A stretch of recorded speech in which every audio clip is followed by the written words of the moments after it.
Good afternoon, everyone. Welcome. Hi, Grant. Hey, Henrik. All right, let's have a look. And Mary, Henrik and Mary. Massive Woohoo. crowd. Massive crowd. Hold yourselves back. Hold yourselves back. Hold yourselves back. All right, so you've got a couple of questions, Henrik. Talking about having Otter.ai, as in some of the Zoom bots that are out there. So the same security that we like about Obvio that stops people sharing their links Mhm. is the same security that prevents those bots from just being able to join. Um, so one thing so really what it is it's the Zoom registration that it gets caught on. So when they go to join a meeting, it hits the Zoom registration and can't do it, can't fill it in, and then can't follow the link afterwards and all of that.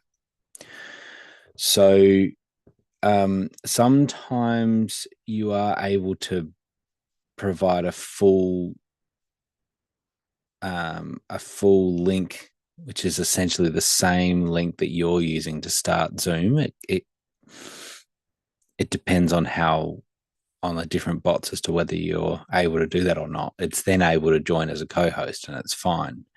But getting access to that link can be tricky, right? Like being able to launch it and catch it at the right time, that sort of thing. So it's on our list because there's a couple of things that we are wanting to, you probably heard us talk about a little bit, but there's a few Zoom settings that we would like to make available for people when they're starting, um, when they're first creating the areas, so that things like enabling Q&A or enabling local record, for example, being able to select that for certain rooms.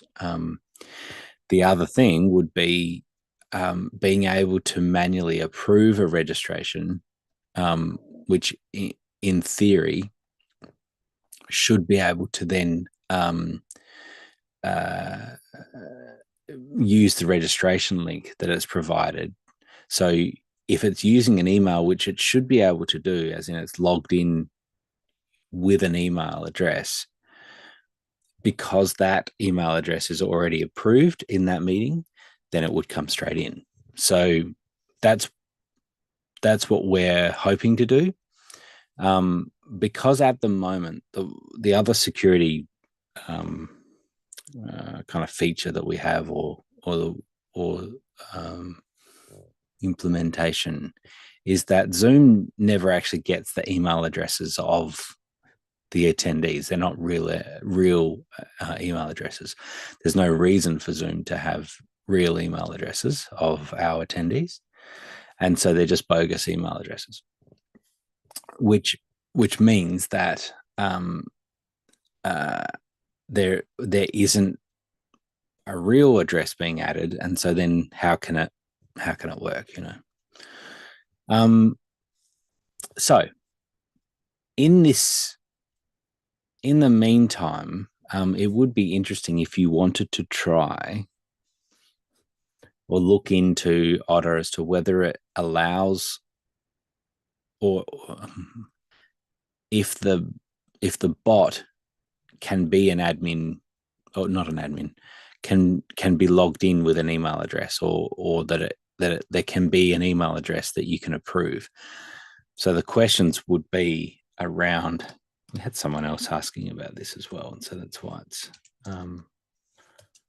uh, Zoom registration. Just double checking what it's saying. Um,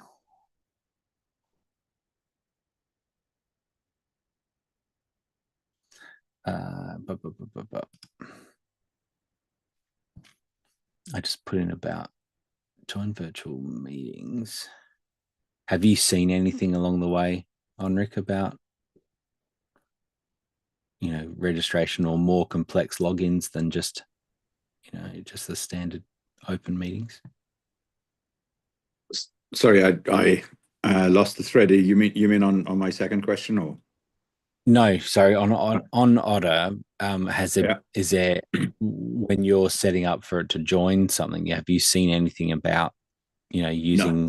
I haven't really given a big push, because I No. thought I'd ask the question first, because Yeah. if you guys have a way or one that works, I'm just gonna go take that. I mean, Yeah. the Zoom AI summaries in the recordings are actually pretty accurate. I mean, they're Yeah, they they're are. pretty sharp, right? And I'm like, holy shit, you actually managed to get that out of a 3 hour meeting. I'm pretty impressed, right? I know. I Um, know. but obviously, Otter is so much more powerful as a note taking tool, um, Hmm.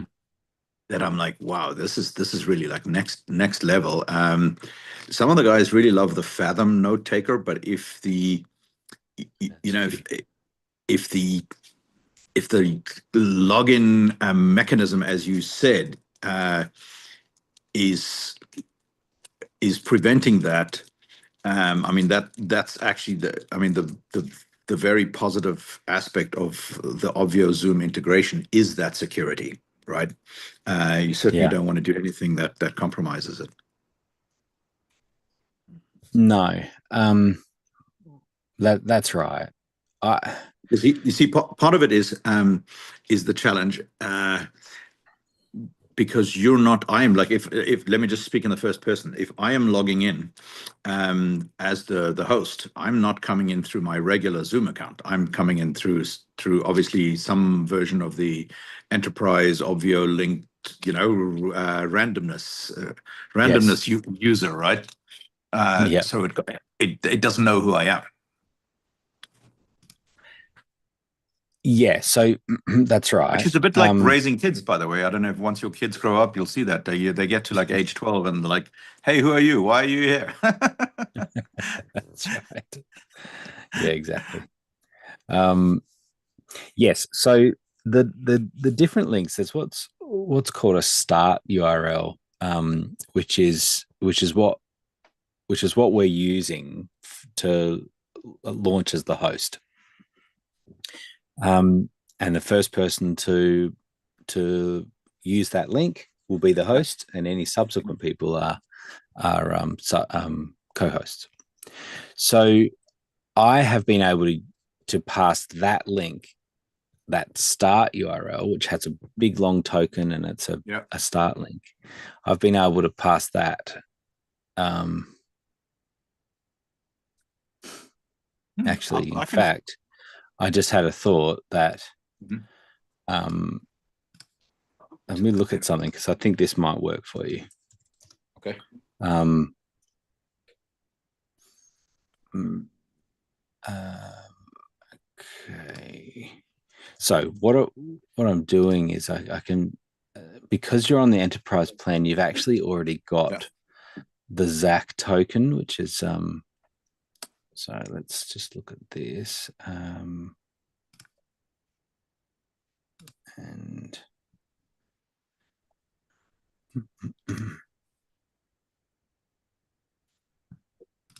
this will be a really good test for you actually. So Yeah. um, all right. Yeah. Okay. So the way that this works, is there a particular meeting? Because I might as well give you a link that's going to work for you. Um, is there an event that you'd like to test this on? I use so many. The Let's think. You need the number or the name? name of the event. Uh, the slug Hmm. is CC. 2 letters, CC. Okay.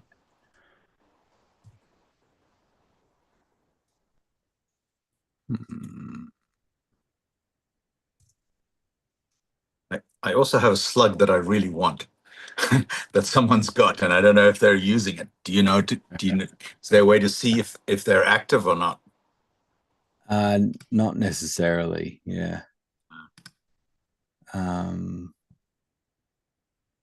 or whether they intend to use it again. Yeah. That's the trick.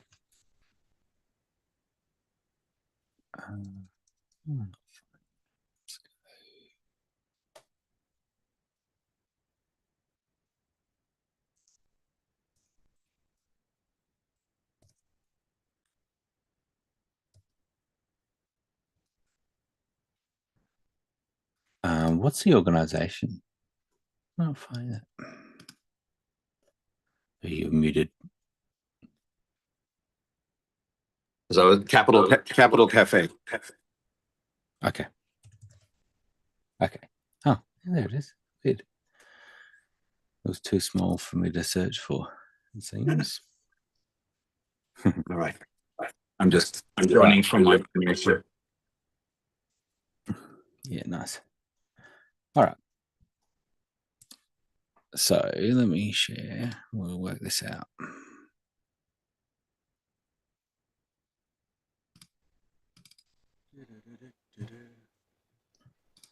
All right. So one of these, like Capital Cafe, or which top one? Yep. Top one, Capital Cafe.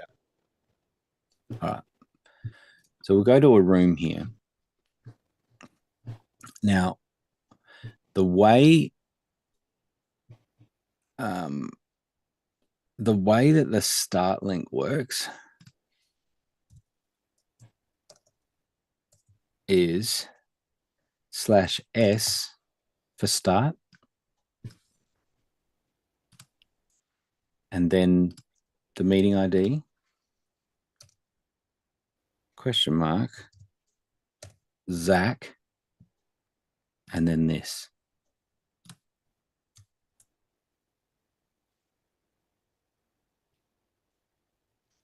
So that full link. And what I'm going to do is I'm going to test it. Now, key thing here, Onric, of course, is that you have the room open. Okay. Before you try this, and then Zoom. I can open it on my phone quick if you want. No, it's okay. So that was correct, and okay, and that has just opened. That's opened for me, so my link was correct. I'm just going to end the meeting. Here's the point. So two things here, Enric. If you can access chat. So just in the Zoom chat, I'm going to post that link for you just so you've got it.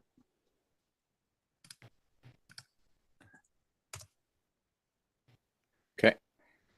All right. Now that link, you can try putting in, I think you might have something like this somewhere with Otter. Add Otter to a live meeting, paste the Zoom invite link here. Right?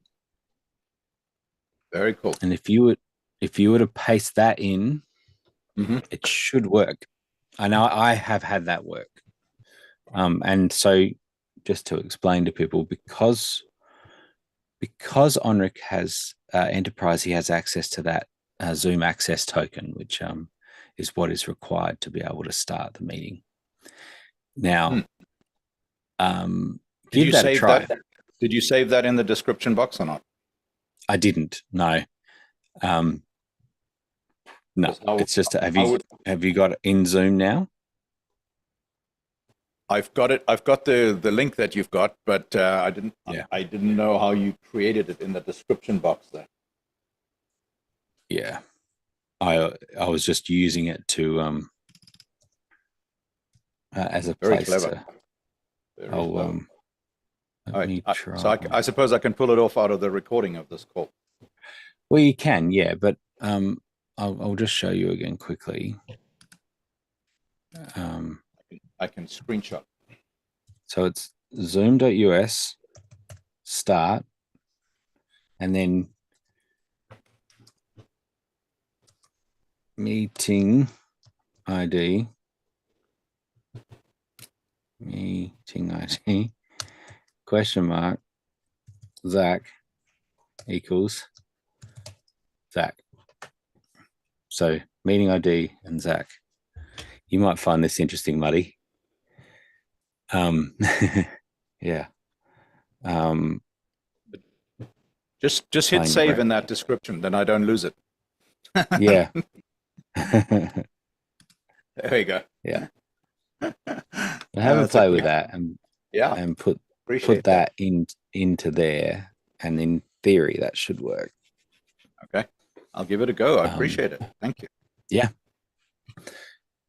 Now you had another question, I think. Does Blue not do these calls anymore? I haven't seen him for ages. He does. Yeah, it was a couple of weeks ago he was here. Okay. There's a bunch going on for Sage at the moment. I use Obvio on any of 8 different Macs. Often after open room, open area, join button is pressed. Yeah, I spoke about that problem once before, and you said, let me know if that shows up. And that seems to kind of show up randomly. It even showed up yesterday. I hit the 3 buttons, open area, open room, and join, and up pops the Zoom dialog that says waiting for the host to start this meeting. And it gives me some random day of when the meeting is scheduled to start. And I get this, there's no pattern in it. It just seems to randomly appear. I then leave, refresh the Obvio page, and go back in, and it works fine. Yeah, and so you're trying to join as an attendee, is that right? No, as opening the rooms, opening the room, as the host. So the sequence of that is important. We have heard recently. So what happens when you hit open room? What's technically happening is it's in the background. It's pulling your user, your Zoom user, and now enterprise account, and it's licensing it to be able to be used, right? So we've caught it a couple of times where it's just lagged a little bit in getting that to happen. So I tend to click open room and sort of wait 5 seconds or so, and I launch it, press start, and get through it all through on one, and make sure it's all there and it's all started. And now go to the subsequent machines, and just slow the whole process down just a little bit, and I don't tend to have a problem. So the encouragement on that is always to have plenty of time. It's certainly better. And there has been a couple of things that I haven't had a problem with it, but often I'm starting these meetings at least 2 hours before I need it to be started, right? And so we've got plenty of time, and and I'm showing up one minute after time start because I'm finishing the last meeting late. Yeah. Okay. No. Very good point, by the way. I've been using the redirects and things like that. Excellent, really outstanding feature, working very it's cool, very isn't it? nice. Yeah, very cool. Because like even when you go to update.obv.io, right, and it asks you to enter in your first name and your last name, that seems to me like that's a hybrid login sign up form. Makes sense what I'm saying, because it's a redirect. It's a script. Yeah, it's that very sends nice. the login to the sign up page. I like that. How can I get that? So, if the person is not logged in, it's taking it to the sign up page. Yeah. So, there's a little bit more so that it knows who the person is. If they're not logged in, it can, but that's going to not the sign up, but just the login page. And so that login page needs an email and password. It's very clever. But I guess you could change that. Yeah, you could change it to just email. Go, Muddy. I like Muddy, yeah.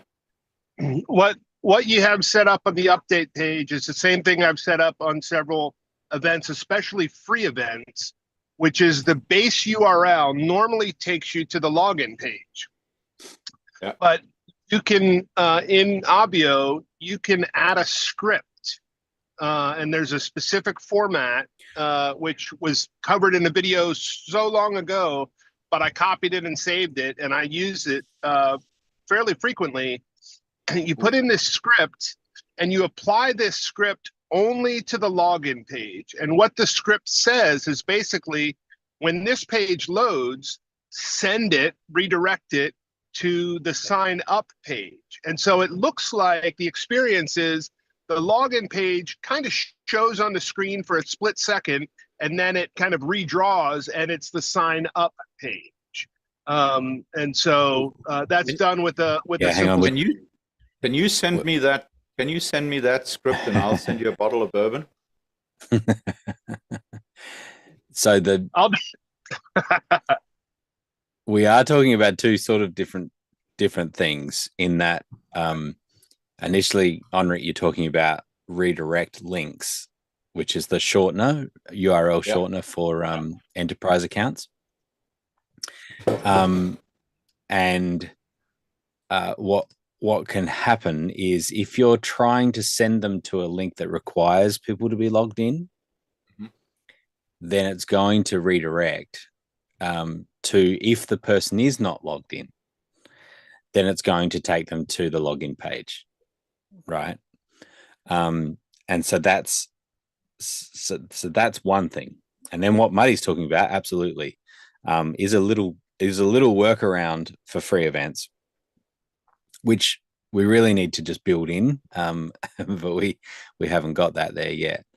And so there is just a little script that you can include on the login page to redirect to the sign up page, so that free, any free people that can access it for free are able to do that. Let me just my Capital Cafe, which you just saw, that's basically a catch-all free event where everybody comes in very easily. And that would be the perfect place for that, because if you're a user, it's going to drop you straight in. If not, you have to go sign up. Right. So here you go. This is what it is, right? Under design, down to scripts. Then you would add, and I'll just show you this one, where it's only on the login page. Add to specific page, login, and then this is the script. And essentially, it's replacing or redirecting the browser to the sign up page. Nice. I'll give that a go. And I just put the syntax in the chat along with a link to the video where I learned about it first. Look at that. Well done. Thank you. Nice. You are amazing, both of you. All that while sitting in a Tesla. I love it. Let's work. All right. Love it. All righty. Thank you so much. Thank you. Did that cover that? Have we covered your questions on it? Yeah. Except for finding out who has the slug Nexus, Nexus, because I need it. Fair enough. I want it. There's just a slight update, Muddy, that I've put in. You don't actually have to put in the full slug. Nice. Just in the replace, you can just put /sign up. Sweet. That'll save me a lot because I have to update it for every event. That's right. You can just put exactly the same one in everywhere. So I've just put that in the chat. I have to think about that, Henrik, about privacy and such. Yeah, or you just like email them and you go, "Hey, are you using this one?" All right. Anyway, leave it with you guys. Thank you so much. I appreciate you. No very worries. much. Sure. Cool. Hey, Ash. Haven't seen you for a while. Hey, how you doing, Grant? Good to see you, I'm my good. friend. It's good to see you. Yeah, good to see you too. What's So up? I have a question for you. It's not exactly 100% tech related, semi-tech related, okay? So one, in terms of the event pages are concerned, look, I'm not familiar with any of like it drives me crazy. I look at it and I go, yeah, that's not my game. So one, do we have somebody in-house help that can does the design? One, I want to design Yeah. something simple. I'm doing events once a month right now. Mm. And I want to do a 3-day event once a month. That's it. Very, very simple, nothing complicated. One. The second Okay. question I have is in the event prep stage, and I'm gonna do one dry run this end of this month, just to see like how things go and things like that for me to feel it out to say okay, here's how I would like to run things, right? So I was Okay. gonna do like a pre-event and post-event like a parties, so to speak, and if that's Okay. recommended or not recommended, and those are the only two questions I have. Okay. Um. All right. The second one first. Talking about how you sort of talking about doing a pre event and a post event. Is that sort of the Yeah, idea? yeah, yeah, and And then the sorry, go ahead. yeah. And your preference is to do that in a separate Zoom meeting, or just starting the Zoom meeting early and have it go late? Is that I think I what that could is? start Zoom meeting early, or I and go late, or I could do it the day before, but Okay. still use the same Zoom link. Doesn't have to be different Zoom link, I would think, right? So I'm thinking like, Yes. day before, if I did a pre-event party that gets me to like get them to know me and all these things, starts the rapport building process, and then the post-event party, the purpose of that would be like, okay, in case they don't buy, Mhm. within the 3-day period, then I still have one more shot at it, so to speak. That was my thinking, at least. Yeah. So, from a technical point of view, once you've got your dashboard set up and there's and you've got a button there that joins an area, you can Yeah. run that as much as you like. As in, that could be a pre-event, a day before. Uh, you can do it for multiple days afterwards. Everyone's using that same link. So when you're sending, this is one of the advantages when you're doing a multi-day event, is that Mm-hmm. the link is the same every time you're sending that out for the person, that their magic link is the same no matter what they're doing, um, no matter what day it is. And so if they happen to search for your name in their email and they pull up an old email for the event, it's going to get them in the same way, right? Because you're sending the same link.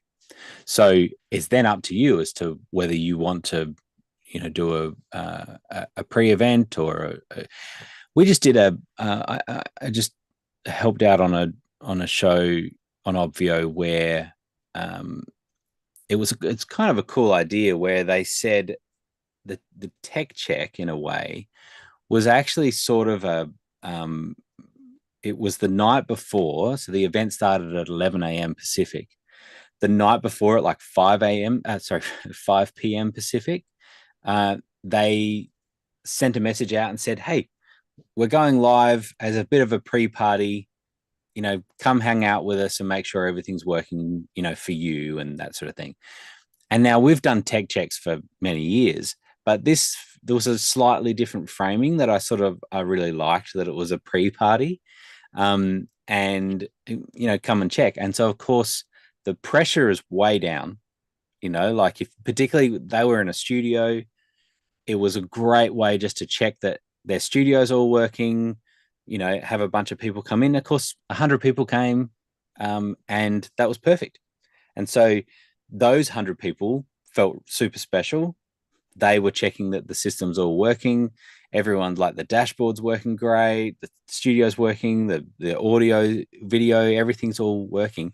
Chances are you were probably there the night before anyway. So why Mm-hmm. not, right? Send it out and say, come have a little pre-party. Yeah. And Yeah. so I like that. I really liked that thinking, and that could totally work for you when you have all the dashboards set up. You could change the name of the button if you wanted to, access pre-party, or like Party, okay. that type of thing, and it would totally work. And then as far as post-event, if you, once again you want to rename the button, everything is the same. It's using the same Zoom areas, Zoom room, all of that. That will just keep working. But you could change the button name and call it debrief or something like that. Grant, what I did. Sorry to interject, but I can help here. I do a pre-event party and a post-event close Q&A after every 3-day event. And at first I used to have separate Zoom areas, but then all I did is I created another button that leads to the same main stage. Called it something else, and then in the rules said to show that button the day before. Right, so I'm not creating extra Zoom areas. I've got 2 buttons going to the same Zoom area, and it worked like an absolute bomb, and people really love it. You set it for 2 hours, do the little kind of show and tell. Everybody has a cocktail. By the time people show up on day 1, there's already a community there, so it really works incredibly well. And then by having exactly the same feature with a post-event like debrief, the next morning people show up, and we literally closed another 20-30% of the people in that meeting who still had questions, who wanted to come in, all that kind of stuff. And the people who signed up came in and said, hey, you better get yourself in that event. It was really amazing. So I love it. Anyway, over and out. No, that's great. Thank you, Henrik. So one more question, Grant, on that right front. Does the videos now, do we now have the capabilities of exporting videos directly into Vimeo, or they're still not there, right? No. So yeah, it's still a download and upload. And I think so it was your computer that you were worried about with that, right? Last time it was like you have the space to be able to handle it. I'm in better shape now than I was a few months ago, but I just am thinking how to, if there's a way to get around it, I would like to, but if there's nothing, then it's okay. There's a couple of tricks. I remember talking to you about it before. It was like you can do some things where you could bounce it through a cloud service like Google Drive or a Dropbox or something like that. Right. And you can set up Vimeo to automatically ingest or import videos that appear in a specific folder within a cloud drive. So what that would mean then is all you need to do is download it from Obvio. And when you're downloading it, you're saving it to that cloud folder. And in theory, that's all you got to do, because once it's completed downloading, it uploads it to the cloud, and then Vimeo sees it and then uploads it. So in theory, that could work. But you could also hire a VA to do it for you too, right? Yeah, I think I know how to just do that. I have a team that I do a lot of my marketing through, so I think I may even ask them as well to see. I have not had them look at the Obvio platform yet, but I think I'm gonna at this point I'm gonna have to. It drives me crazy, so I'd rather just give it to somebody, honestly. Fair enough. So the other side, your first question about the design and things, you are in Leap, correct? Yes. And have you had a dashboard built out for you yet by Leap? No. By as part of that? No. And I don't have. I did. Yeah. No. Okay. So how do I do that? That's part of that. That is part of Leap. Is that one dashboard would be built for you? Okay. And so if you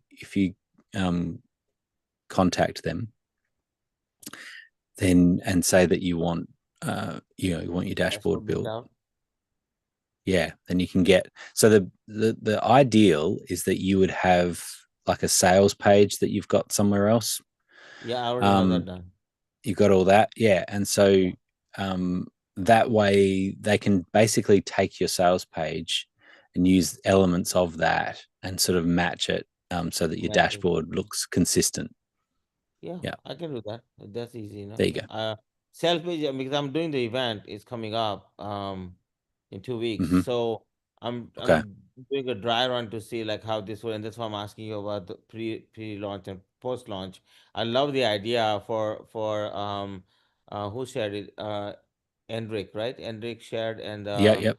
you shared, Grant. I love the idea of the pre and the post-event party whole Yeah. thing. That's good. I really like the idea because I was gonna do it the day before, like pre-launch, but I like the Sure. idea of like tech check, like earlier than Mm-hmm. normal, and it's called just call it the pre-event party and have it for like an hour or so, and it gives Yep. people a chance to like get in and just all that, and it's in the flow, and I don't have to create a separate event or separate day. I don't have to Exactly. spend a day on it, right? So I really like that. Exactly. All And you right, can cool. So you can go you ahead. can talk to some people as well, and you can ask them, hey, what are you hoping to get out of this, this event, and what are Yeah. some of your challenges and things like that. And it can be more about you collecting data than about necessarily answering a whole bunch of questions. So Yeah, I like that very, very much. mm, That's my style of doing business events anyway, so I like it. I like more yep, interactive events. I'm not more of a presentation person. It yep, does, like even this morning, I was doing a webinar about the 3-day event, and I did like one or two slides, and it drove me nuts. So I shut them down. Like I started talking. fair enough. So I'm like, I'm just gonna talk to you guys. So, and then I just had a conversation, and I had two people sign up for the event, and I only had like four people show Nice up. work. So, but two people signed up for the event, and two people signed up for something else, and it paid for my ad, and I'm like, okay, I think that It's works out great. fine. Well done. Like, it That's was pretty simple, but that, that that's that a good also taught me, huh? conversion ratio. That was a good conversion ratio then, right? Yeah, it was a good conversation, but in the partially because I like conversations. I don't like presentations. It drives me bonkers. Fair enough. Yeah. So, but anyways, That's good. thank you. Well, it's good to see you. I'm glad that One you're day, my kicking on dream is well to with have it. studio like yours in the back. Okay, just so you know. Oh. It's on my but I have a whole basement down there. I want to build that baby out. Like I can't wait. You talk about man cave. I want like a big bad man cave. I wanted the whole 9 yards in there. Make it happen. Make it happen. Yes, sir. Thank you. Awesome. Marty, did you want to add anything there? No, I one of the things that Grant was talking about as far as having Sage build your first dashboard, one of the advantages of that, and there is a link. I'll see if I can find it and send it to you tonight. It was down for a little bit, so I don't know if it's still up, but it's a little bit of a questionnaire um, to fill out. But one of the advantages of having them set up that first dashboard is you can then duplicate that dashboard to do your next event, right? If you want Mm, to have a different dashboard in a different space, and it'll bring over all of those design elements, but none of the attendees, right? So you've got kind of a fresh event for the next time you run it, if you want that, if that's useful. But if you're going to be doing it every month, it may also be the kind of thing where you want to reuse that dashboard, right? And just, okay, Yeah. we turn it back on, and it's, we run it again, and we send people to the same dashboard. And so I think both of those strategies can be effective. Yeah, I think so too. So thank you so much, somebody, for that. I appreciate that because I'm a simple guy, so I'm probably gonna build it and just run with it. Like it's pretty much, that's kind of like my jam, so to speak. And I look, I did do computer science in college and what have you, uh, but there was a reason why I didn't follow after my college days. So I went into financial world, and I loved that go aspect of it and more money kind of thing. So that was kind of like more. I found that there was more my jam than you know sticking to computer science. But I appreciate all the help. So thank you so much, and thank you, Grant, for letting me know about the. I forgot, actually. I had totally forgot that they are going to build a dashboard. So yeah, there you go. uh, All the okay, best with cool. that. Great. Thank you. Thanks, Ash. Hello, Mary. We've got. I waited till you had food in your mouth before I called on you. I was on mute. It was perfect timing, Mary. He did it on purpose. Yeah. But need to swallow. Yeah. So, I'm an alum of LEAP, and so that's why I get access to these calls. And I was on a live program today, and I went, that looks familiar. Right. So, is there a link you could share that would be like getting access to Obvio? Because I can't like Google it. Yeah. So I think you would still have an account. Right. But you will likely not have an active subscription. So right. Let's have a look here. You've got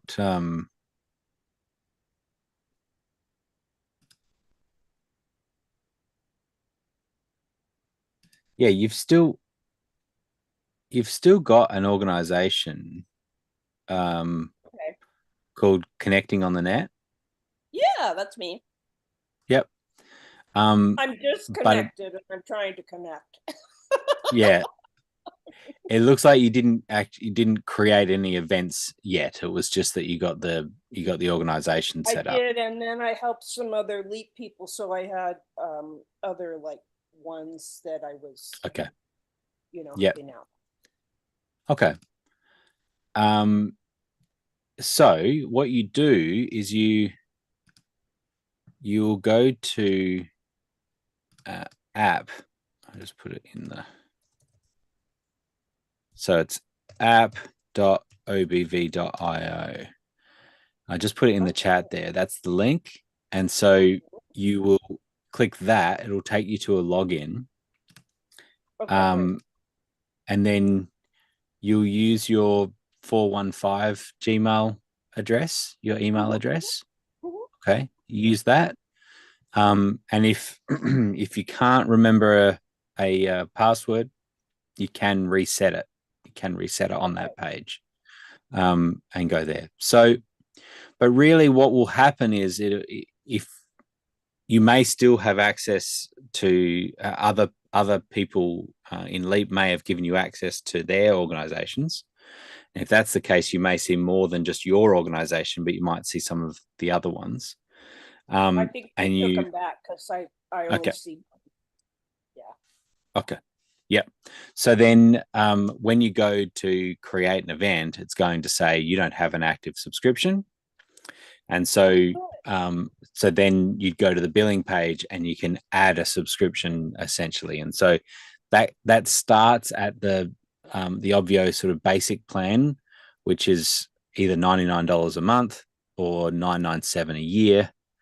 And that sort of gets you a basic to be able to have about 50 attendees in an event. Wow. No, it was last month. So most people, and the LEAP plan that you were on is a pro.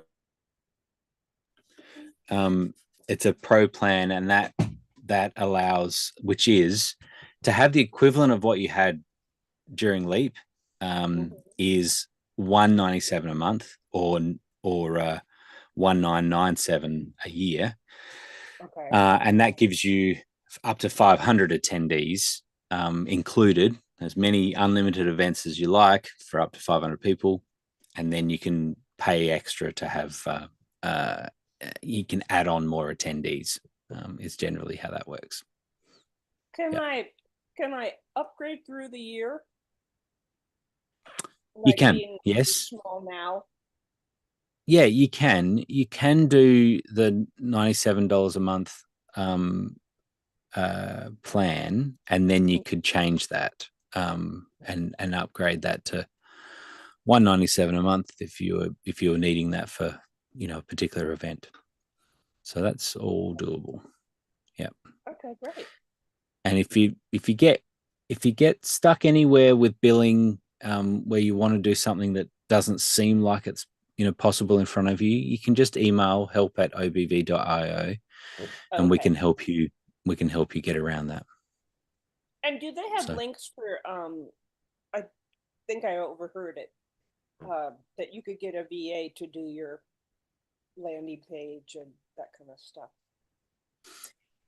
Yeah. So what we were talking about, not necessarily, right? So what we were talking about there was Leap. So you did Leap at some point, right? Is that right? A couple years Yep. ago. Okay. So it may not have been, it might have been then, but they added as a bonus that when you sign up for Leap, that you would get one dashboard built for you by the Leap team. Yeah, you were saying that. Yeah. So but that was really, it's really a part of the program, and so that probably wasn't there when you signed up. So really, and then you're probably confusing it a little bit. I suggested that you could have someone else build it for you. When I was saying about VAs, I was talking about much more standard functionality that Ash was asking about, downloading videos and then uploading to Vimeo. A bit more of a straightforward thing. There aren't necessarily, virtual assistants that are there ready, knowing how to build out an Obvio dashboard and doing that for you. So if you needed that, there's a handful of people that that could provide some quotes on doing that for you. So Great. So I would just go to the Leap Facebook page and say, or no?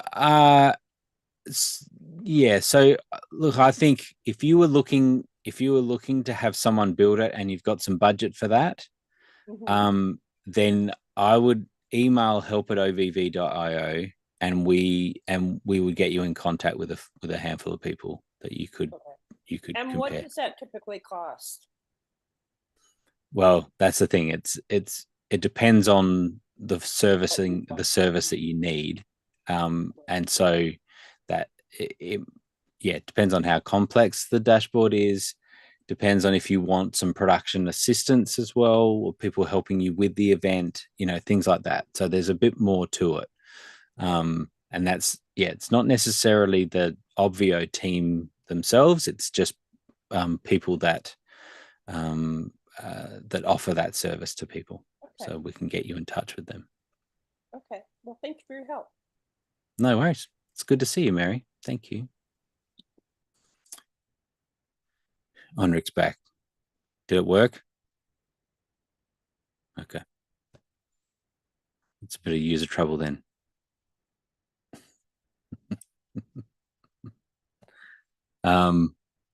Yeah, I gave it a shot, copied, opened the meeting, made sure it was up and running, then dropped the meeting ID into that wildcard, and where the capital ZAK is, dropped the ZAK in there, and it just said invalid URL. So it didn't want to play nicely.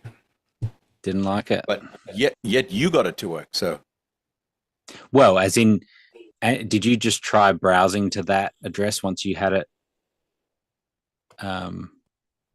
No, I didn't try that. I just dropped it straight into the Otter record a meeting link. Yeah, just try, which will just test that you're okay. That I'll be back. Used it correctly. Yeah. I'll be back. Famous last words. All right. Just check in to see if we've got any questions posted.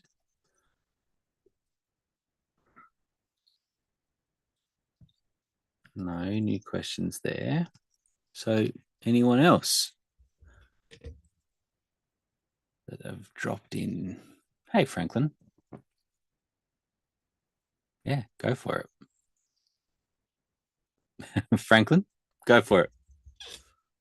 What do you got? Oh, hang on. You're muted.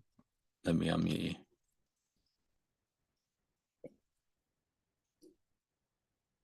There when we you go. duplicate a prior event, does that also include the marketplace function and all that on that, or is there something else that needs to be replicated? There is tweaking that needs to happen there, yes. So let's just see.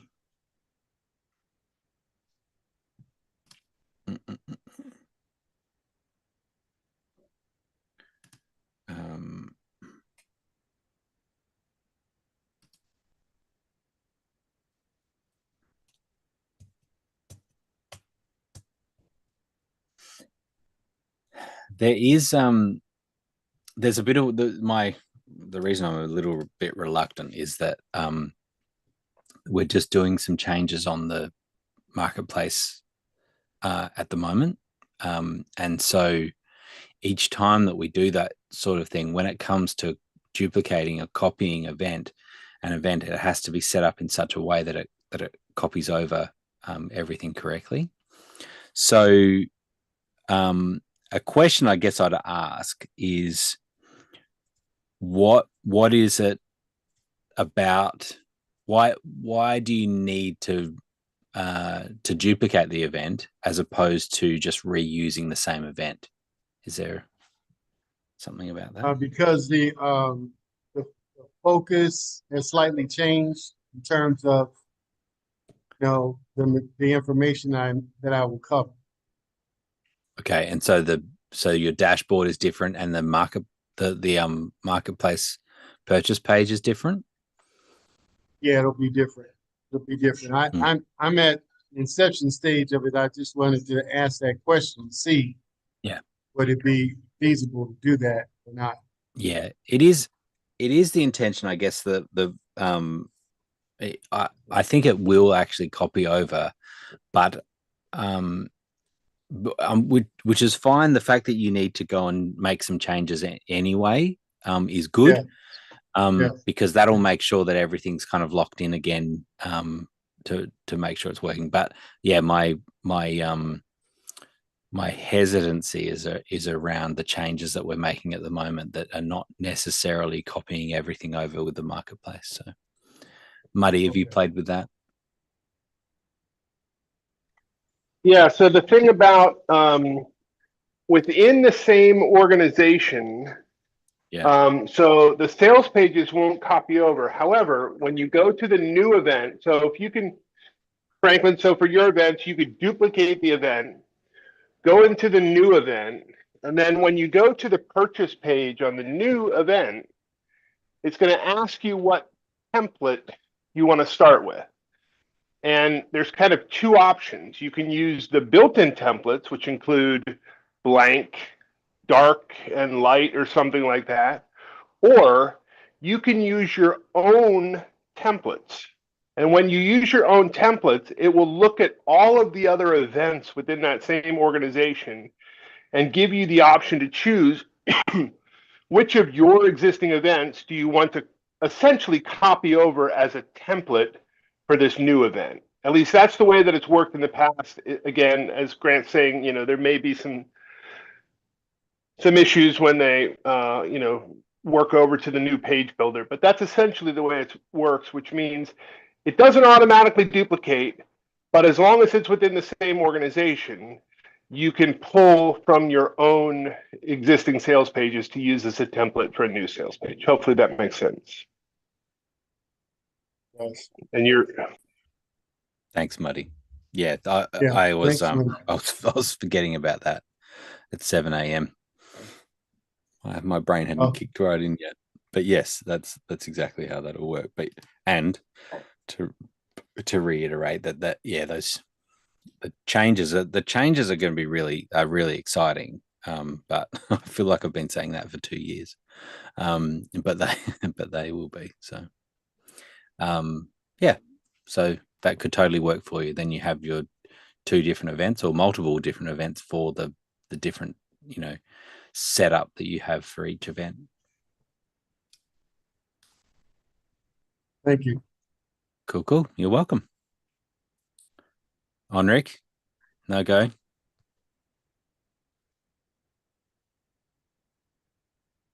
the Zoom link is correct. It did let me straight into that meeting as co-host or host. It made me choice, but it didn't work on Otter.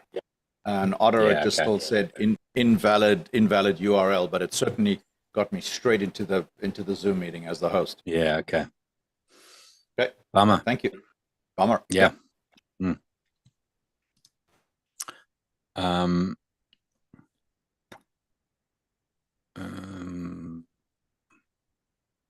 Okay. Mary, you're back. I'm back.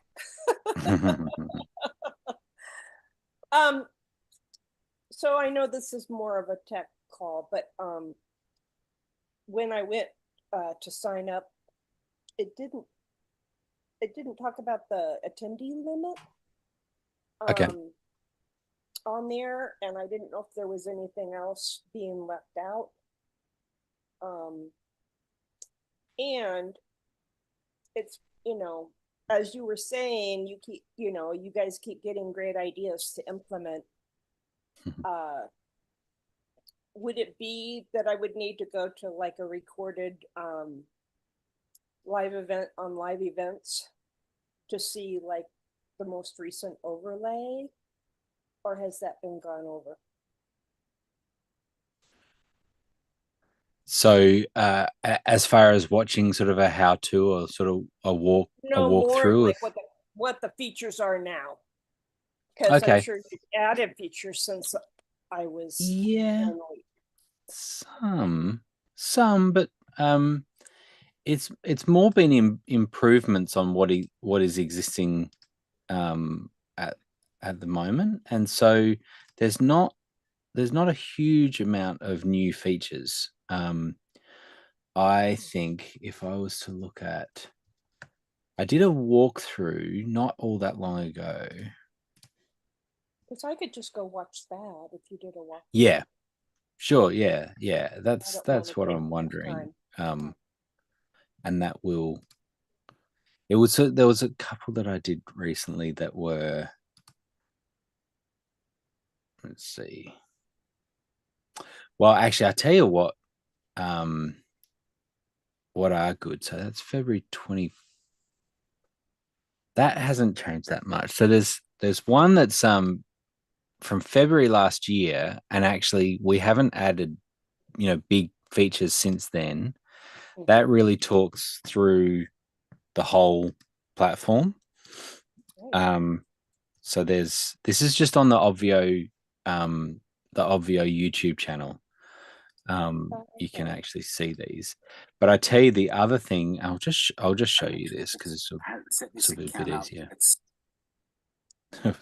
Listening to myself.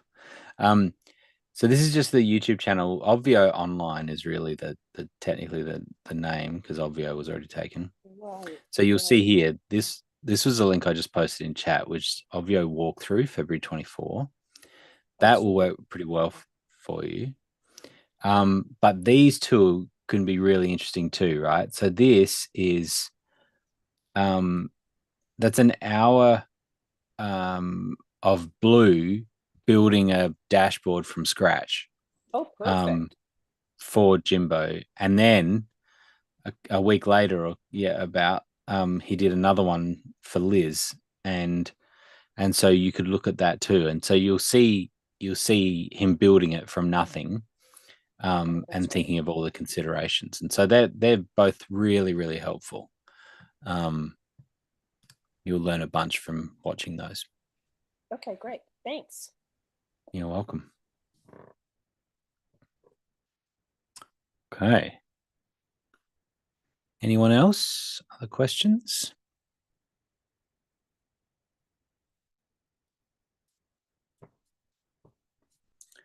Double check. I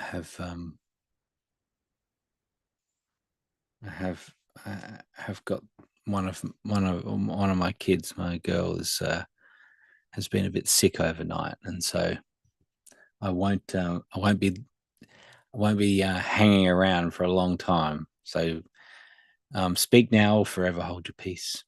Muddy, go for it. All right, I've got one quick question, which I think I understand, but so I had an event recently where I had some. So the root of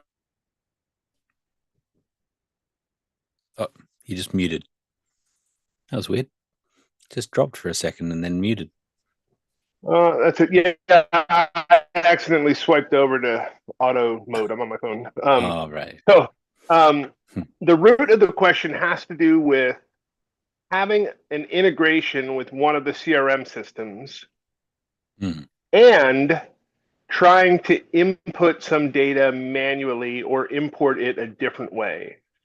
And the situation was I had a client event with 20,000 people registered through a separate system, but we integrated it with ActiveCampaign. So all 20,000 of those people came into Obvio as attendees into the records. Now, they didn't all check into the event, so they weren't all active attendees in Obvio, but they were listed in the attendee list. And I had about 50 volunteer team members who were going to be chat moderators across all the different rooms. And so I wanted to provide team access to the chat moderators so they could go to their specific room. Go to room 3. I'm going to go to room 5, room 7. And so I imported a spreadsheet of the chat moderators with all of the appropriate tags to give them team access to their certain rooms and tested it, and they were fine. The next time ActiveCampaign synced, it brought in all of their ActiveCampaign tags because those team members were in the CRM system, and it wiped out all of the team access links. So all of a sudden I was getting, requests, team access members. And so I was thinking here's, I guess I'd like to test my assumption. My previous assumption was, or my previous understanding was, that the integrations, so the CRM integrations, were primarily one-way integrations, meaning that if I put a tag in Obvio, that it's not going to sync back and add that tag to them in that system. But what I now learned through this event is that if ActiveCampaign or one of the other integrations syncs, it will come and essentially overwrite all of the tags that are in Obvio. So it was easy to solve. I just went to ActiveCampaign and added the tags I needed for them in ActiveCampaign so that when it synced, it stayed in sync with them. But I didn't have an easy way to segment them in ActiveCampaign initially, right? This list of 50 people were sent to me in a spreadsheet. So I had them in a spreadsheet, but I didn't necessarily have one easy way to search and isolate them in ActiveCampaign and say, apply these new tags to these 50 people. So it took a little extra effort, but once we got that sorted, added those tags in ActiveCampaign, and that solved the problem. But the challenge was I learned this, 30 minutes before showtime as people were supposed to be getting in their rooms and couldn't get into their rooms. So, but it sounds like that's the correct understanding, is that any syncs from an external integration or any tags from an external integration will come and kind of overwrite the tags that are in Obvio manually. Yeah. So it's the lesser of two evils is the challenge here, right? Because how would you like it to deal with a tag that's been deleted in the integration? It's like, right? It's like, okay, so now actually I've done this wrong. I need to delete a tag in the on the CRM.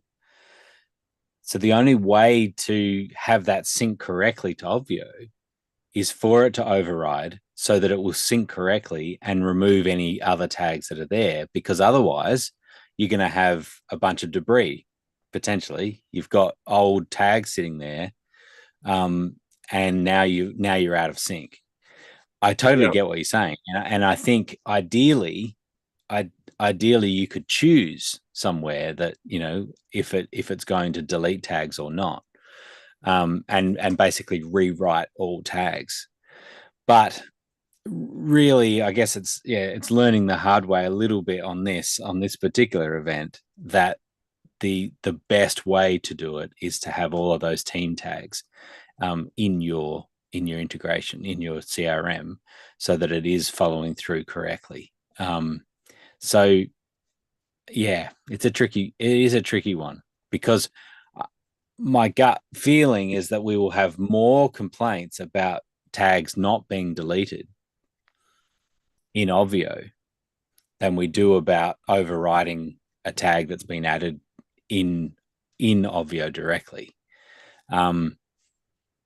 Because you want them to be in sync, and so whatever is in your CRM is what's going to be in Obvio. But anyway, I'm not trying to defend it. It's just actually how we've implemented it. Was the choice to, that was made, and like you said, it was the lesser of two evils, and it matters.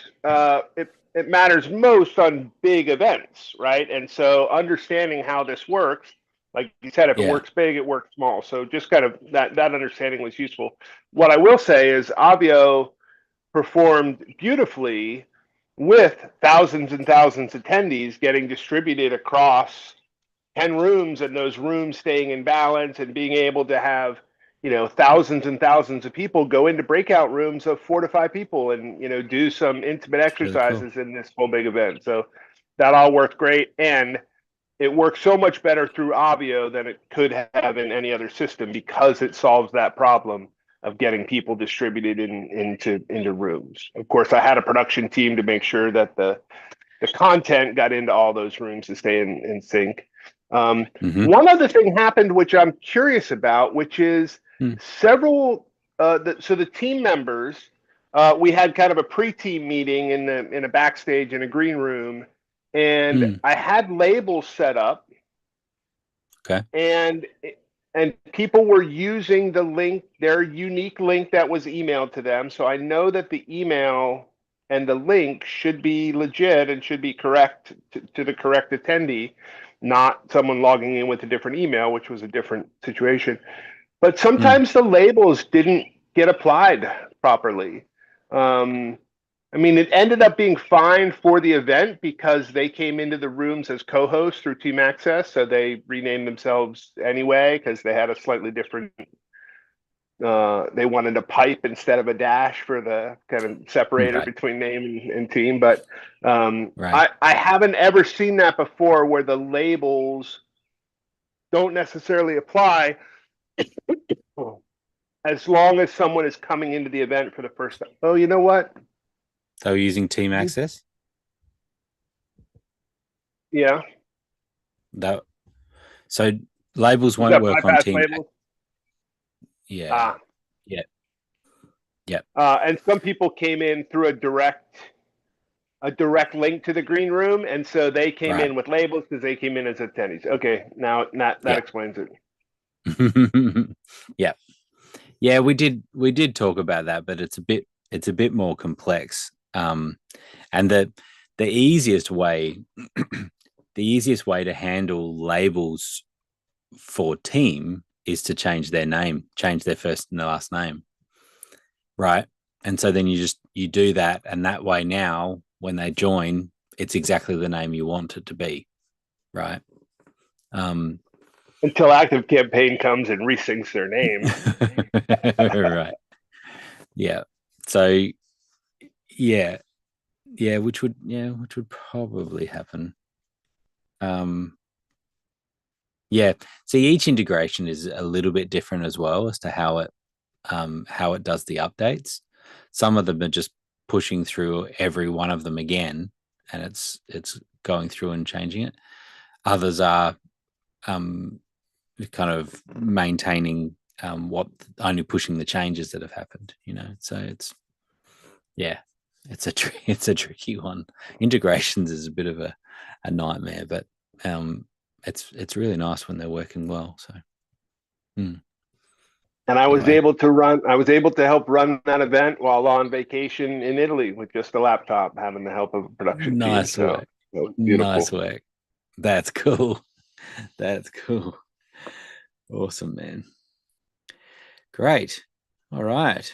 Anyone else? I think we're done. All right. Well, thank you, everyone. You can join us again next week. No Thank worries. you very much. Appreciate it. Thank you. Yeah, of course.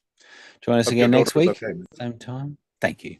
And then you can also email help@ovv.io during the time as well, during the week. Otherwise, I'll see you next week. Bye-bye.